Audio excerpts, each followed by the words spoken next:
Welcome back, and welcome to step number 1 of creating this journey. And that is going to be finding your maintenance. That is essentially your equilibrium between the energy that you are outputting through your body and the energy that you are inputting through your mouth and face. The maintenance is super important because it is essentially knowing and having control over the mass that is your body.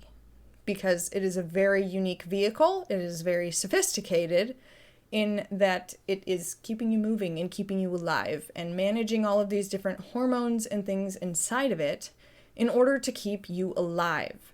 Now, it uses units of energy to do that. We've covered this all in Module 1, but just as a review, calories are those units of energy that your body uses.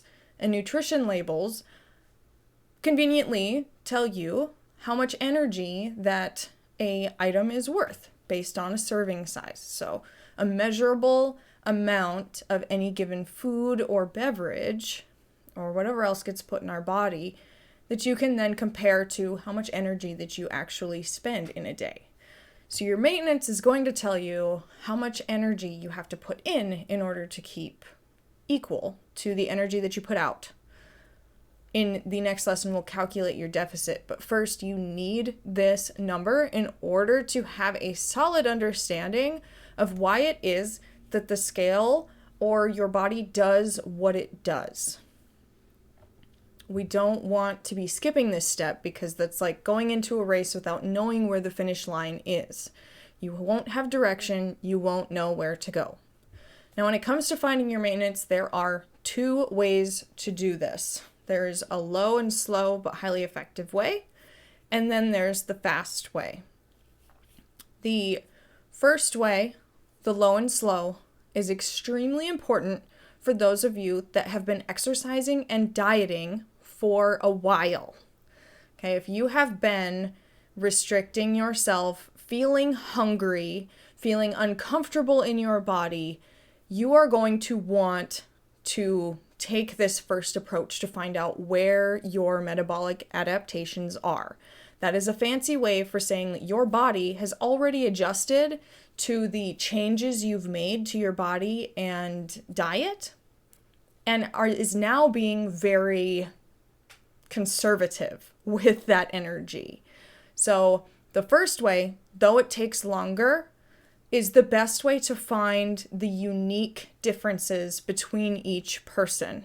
It's why even if you're the same height and the same size or weight or same body composition as another person, why what they eat may not be the same and have the same effect on you. This is the big difference between individuals. This can also lead to the need for more of a diet, a reverse diet, okay? This is where we allow the body to rest, we accommodate hunger, we allow our calorie content to increase so that the body is willing to be less conservative with that energy. And what I mean by conservative with that energy is it stops trying to save the energy as much because it feels like it has so little to work with.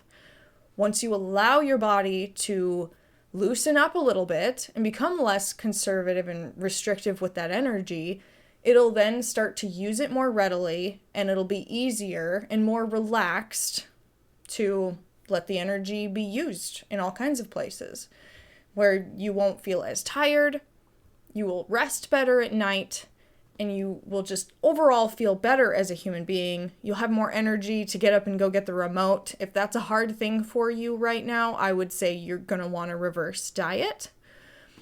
But preemptively, this first one, I would highly recommend for those of you who've already been dieting and exercising a lot. Okay? Reverse dieting it can be hard because it takes more time to execute, but it is so rewarding in the long run, where you will probably find that you can eat more food, not feel hungry, and do a whole lot less cardio and or exercise in order to not only achieve your goal, but keep it. Because that is where we tend to, even when we accomplish our goal, if it was not sustainable for us as a person, we tend to lose that progress as soon as we let loose a little bit. Okay, so reverse dieting, I'd add that to your list of action steps if you fall into that category. Okay. The second way to calculate your maintenance, for those of us who have not done a whole lot of dieting or a whole lot of exercise, you can take a more blanket approach, which is faster, albeit, but it's much more generalized in that it's not as individualized. It's a mathematic equation, essentially, that's meant to fit the bulk of people, but not necessarily the outliers. So those two things are they're a different approach, two different approaches to finding the same piece of information.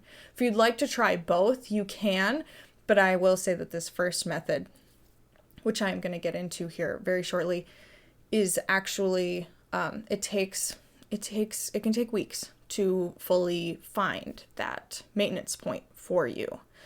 Those of you that fall in the second category, we are going to actually just calculate that in the next video.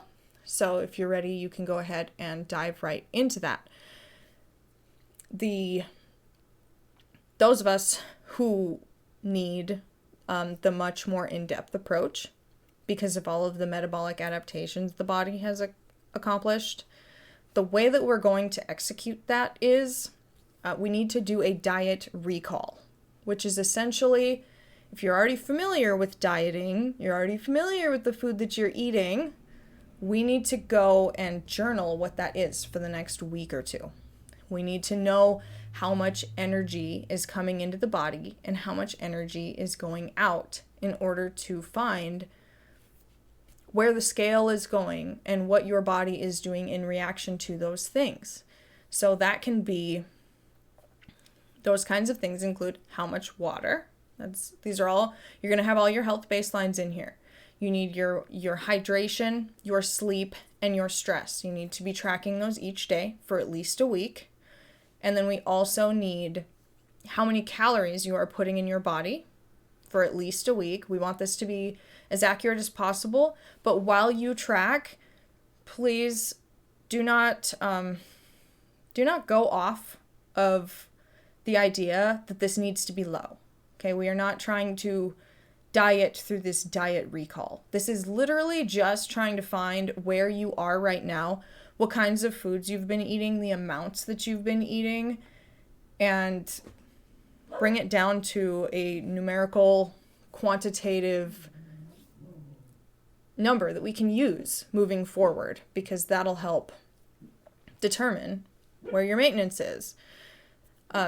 Also, it works both ways, which means that we also need to know your NEAT, your non-exercise activity, as well as your exercise.